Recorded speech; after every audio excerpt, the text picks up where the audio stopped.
예, 안녕하십니까. 오늘은 부활하신 나의 주 예수 그리스도라는 제목으로 은혜를 나누고자 합니다. 성경 본문은 사도행전 17장입니다. 같이 보시겠습니다. 사도행전 17장 30절부터 31절까지 말씀입니다. 알지 못하던 시대에는 하나님이 간과하셨거니와 이제는 어디든지 사람에게 다 명하사 회개하라 하셨으니 이는 정하신 사람으로 하여금 천하를 공의로 심판할 날을 작정하시고 이에 그를 죽은 자 가운데서 살리신 것으로 모든 사람에게 믿을 만한 증거를 주셨음이니라 하니라. 초대교회 사도들은 복음을 증거할 적에 예수 믿고 구원받아 천국 갑시다, 이런 식으로 말씀하지 않았습니다. 복음을 증거하면 곧 심판을 말했습니다. 심판할 날을 작정하셨다 했습니다. 예수를 곧 하나님이시여 그리스도이심을 믿는 사람에게는 구원에 이르고 영생을 얻어 천국에 이르고, 그 사실을 믿지 못하는 사람들은 멸망받아 지옥에 갈 것을 말씀하고 있는 것입니다. 그런데 예수가 곧 하나님이시라는 사실을 무엇으로 증거하느냐? 사도들은 우리가 부활의 증인이다, 부활한 것으로 예수는 곧 하나님이시다, 그러므로 그의 말씀을 들어야 된다, 그리고 그를 믿어야 된다 라고 말씀한 것을 보게 되는 것입니다. 심판할 날을 작정하시고 이에 그를 죽은 자 가운데서 다시 살리신 것으로 모든 사람에게 믿을 만한 증거를 주셨다. 부활인 것입니다. 실제로 예수님께서 살아 계실 적에 죽은 자 가운데서 사람을 많이 살리셨습니다. 마태복음 9장에 보게 되면은 한 관리의 딸을 금방 죽은 것을 살리셨습니다. 그리고 두 번째는 누가복음 7장인데 나인성이라고는 그 성에 한 과부가 있었는데 그 과부의 하나밖에 없는 외아들 한 청년이 죽어서 장사를 지내려고 관에 넣고 가다가 예수를 만났습니다. 예수님께서는 그 청년을 살려주셨습니다. 그리고 죽은 지 나흘이나 된 썩어서 냄새나는 나사로를 살리신 걸 보게 됩니다. 그때 당시에 죽은 사람이 어찌 세 사람밖에 없겠습니까? 수많은 사람이 죽었을 것입니다. 근데 예수께서 그를 다 살리신 건 아니에요. 금방 죽었다가 죽은 사람을 살리셨으면은 먼 데서 그 소식을 들은 사람은 아마 까무러쳤던 사람을 살리셨겠지, 그럴 수 있어요. 장례를 치르러 가다가 관 속에 있는 사람을 살리셨습니다. 그러면 또 실제 그것을 보지 못했던 사람들은 그럴 거예요. 장례 지내러 가다가 살아난 사람도 혹한 가다 있거든, 그럴 겁니다. 이번에는 아예 썩어서 냄새가 나는 나흘이나 된 나사로를 살리셨어요. 그러니까 예수님은 죽은 자를 완벽하게 살리는 능력이 있음을, 죽은 자를 살리는 것은 하나님만이 행할 수 있는 능력이요, 이와 같은 역사는 전무후무한 사실이었던 걸 보게 됩니다. 왜 예수님께서 이렇게 젊은 사람들을 죽은 자 가운데 살리셨습니까? 예수께서 부활이 있다는 사실을 가르쳐주기 위한 것이었습니다. 부활은 있다, 그러므로 너희도 죽었다가 다시 부활할 수 있다 하는 사실을 입증하고 있는 것입니다. 죽은 나사로를 살리러 갔을 적에 예수님은 마르다에게 한 말이 있습니다. 나는 부활이요 생명이니 네가 이것을 믿느냐 라고 말씀하셨던 적이 있습니다. 부활이고 곧 생명이시다 라고 말씀하신 것을 보게 됩니다. 유대인들은 예수가 하나님이라는 사실을 믿을 수가 없었습니다. 아무리 예수가 표적을 행하고 물로 포도주를 만들고 죽은 자를 살리고 그것을 소문을 들었지만은 하나님의 사실을 알 수가 없었습니다. 그래서 바리새인들이 우리에게 표적을 보여주시오, 선지자들이 행한 그런 것 말고 하나님이 행할 수 있는 하나님이란 증거가 될 만한 표적을 보여주시오, 그렇게 했던 적이 있습니다. 그 장면을 우리 한번 같이 보겠습니다. 마태복음 12장 38절부터 보면 이렇게 기록하고 있습니다. 그때 서기관과 바리새인 중 몇 사람이 말하되 선생님이여 우리에게 표적 보여주기를 원하나이다. 예수께서 대답하여 이르시되 악하고 음란한 세대가 표적을 구하나 선지자 요나의 표적 밖에는 보일 표적이 없느니라. 요나가 밤낮 사흘 동안 큰 물고기 뱃속에 있었던 것 같이 인자도 밤낮 사흘 동안 땅속에 있으리라. 이렇게 말씀하신 걸 보게 됩니다. 그것은 곧 요나가 행했던 요나의 표적 밖에는 보일 것이 없다, 그 이상의 다른 표적이 소용없다 라고 말씀하십니다. 인자도 그와 같이 땅속에 사흘 동안 있다가 부활할 것이다 라고 예고한 것이에요. 요나가 물고기 뱃속에 그냥 있다가 죽었나요? 아니잖아요. 나왔잖아요. 그래서 회개하라고 외쳤습니다. 회개한 니느웨 사람들이 구원을 받았거든요. 그와 같이 무덤 속에 있던 예수께서 부활하여 이제 하나님의 나라가 분명히 이 땅에 있을 것이고 심판이 있을 것을 예고하셨기 때문에 그를 믿어야 영생을 얻을 수 있다는 말씀을 하신 줄로 믿습니다. 그렇기 때문에 오늘 우리는 유대인들처럼 어리석게도 확실한 증거인 부활에 대해서 눈으로 보고 말씀을 듣고도 믿지 못했던 그들처럼 그 전철을 따라가서는 안 됩니다. 그냥 말씀 그대로를 믿고 부활하신 예수님을 나의 구주로 영접하는 그런 믿음을 가져야 된다고 그렇게 믿습니다. 왜냐하면 죄인된 인간의 지혜로는 진리의 말씀을 들어도 깨달을 수가 없습니다. 왜 들어도 예수는 곧 하나님이시고 예수가 곧 그리스도라는 사실을 들어도 우리는 믿지 못하는 것인가?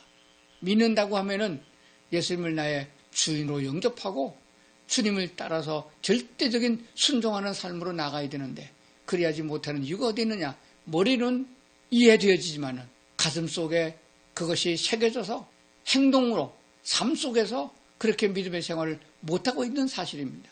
그러니까 변화가 없이 세상에 있는 죄인들과 똑같게 멸망받을 죄인과 똑같이 행동하고 욕심을 부리고 그리고 혈기를 부리고 그리고 세상에 사람들이 추구하는 명예를 그대로 따라가려고 한다는 사실입니다. 썩어질 것이고 가져가지 못할 것이고 마치 이사야 선지자가 예언한 대로 인생의 영광은 풀의 꽃과 같고 꽃은 시들고 풀은 떨어지지만은 여호와의 말씀은 세세토록 있다 하였습니다. 그 세세토록 있는 말씀에 귀를 기울이고 말씀을 믿어야 되는데 그러지 못하는 경험을 보게 됩니다. 왜 그러냐? 우리가 성경 말씀을 하나님의 말씀으로 받아들이지 못하기 때문입니다. 그 못하는 이유는 성경은 너에게 성령이 없음을 말씀하고 있습니다. 성령이 오셔서 우리에게 그 말씀을 깨닫게 해주셔야 아는 것이고 성령이 알게 해주셔야 안다는 사실입니다. 그런데 이 성령은 어디서 오셨나요? 구약성경에서부터 성신이 있었습니다. 그 성신, 그 성령 말고 우리에게 진리의 길로 인도하고 그리고 말씀을 깨달아 알게 하고 예수 그리스도를 구주로 믿을 수 있고 예수님을 영접할 수 있는 믿음을 주시는 그 성령은 보혜사 성령이라 그렇게 말씀하셨습니다. 요한복음 16장에 보면은 요한복음 16장 5절입니다.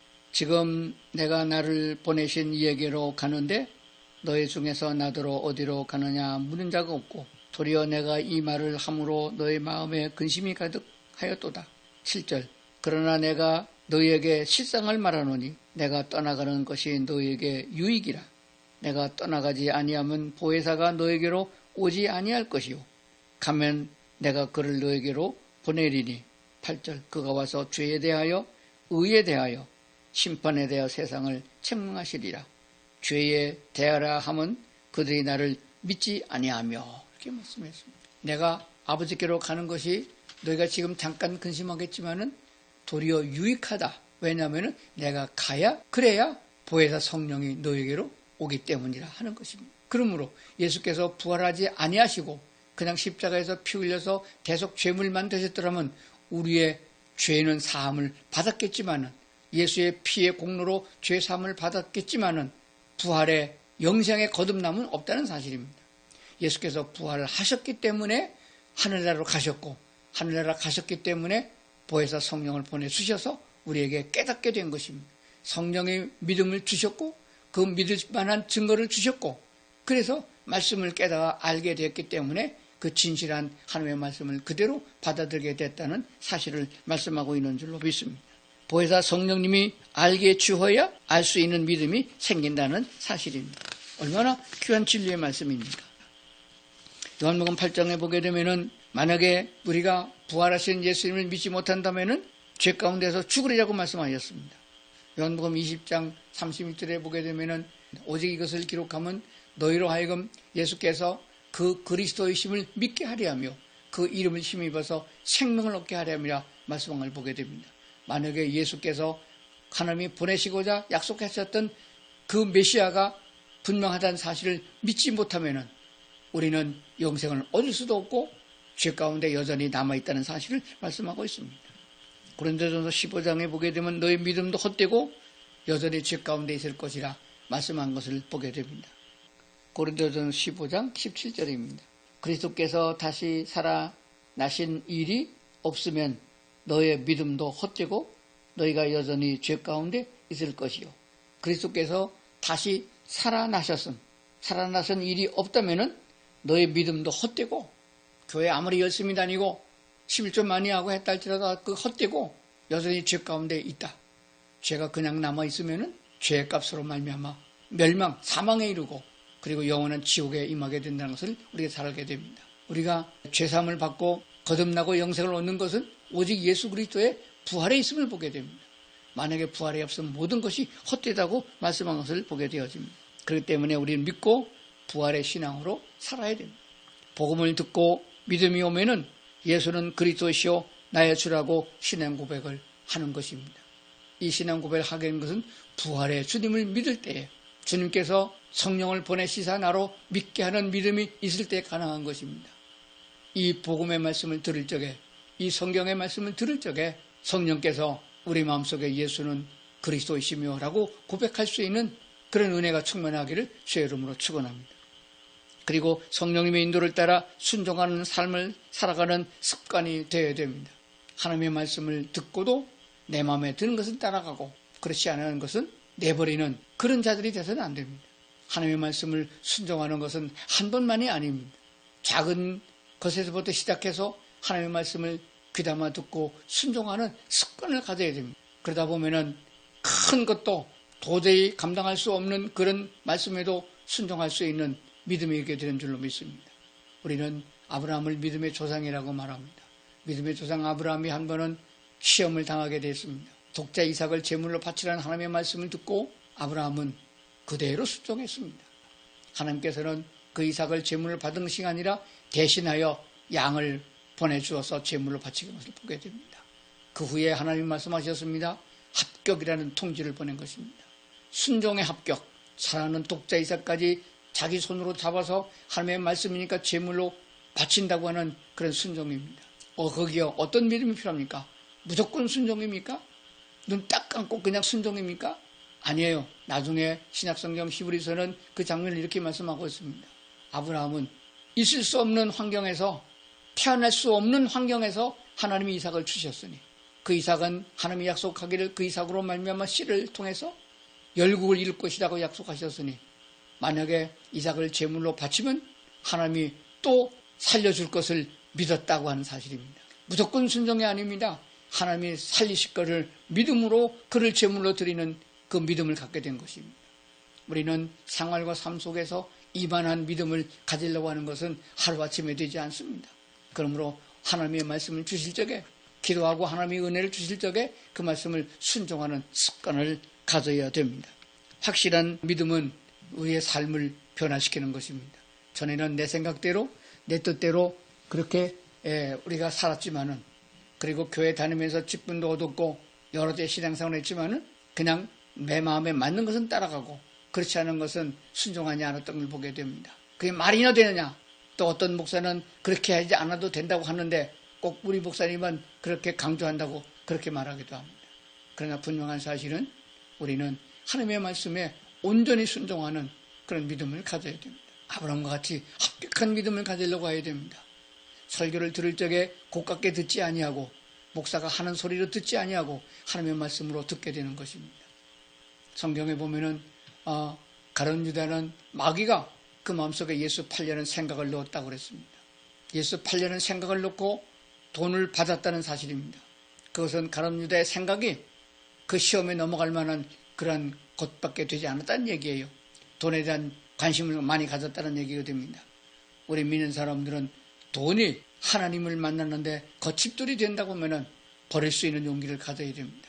그렇기 때문에 하나님이 주신 것이 돈이면은 그 돈을, 하나님이 주신 것이 지혜면 그 지혜를, 하나님이 건강을 주셨으면 그 건강을 내 것이라 여기지 않고 하나님의 것으로 믿어서 하나님이 명하는 대로 쓸 수 있어야 됩니다. 그래야 할 적에 하나님께서는 더 큰 것을 통해서 합격의 믿음을 주실 줄로 믿습니다. 뒤돌아보십시오. 얼마나 내가 변화되는가, 하나님의 말씀을 얼마나 순종하여 따라가고 있는가. 요것은 안 되고 요거는 내 거니까 안 되고 그렇게 가리지 않았습니까?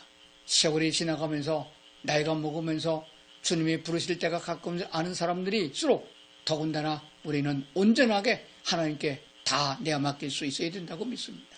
가난할 적에 예수를 잘 믿는 것은 잘 믿는 게 아니에요. 병들었을 적에 예수 믿는 건 잘 믿는 게 아닙니다. 내가 고난을 당해서 하나님만 밖에 바랄 것이 없다고 하나님을 붙잡고 바라는 것은 그거는 온전한 믿음이 아닙니다. 모든 여건과 조건이 갖춰지고 풍성할 때에 형통할 적에 하나님의 말씀을 순종하는 자가 온전한 믿음을 가진 자인 것입니다. 다 주님의 것이다.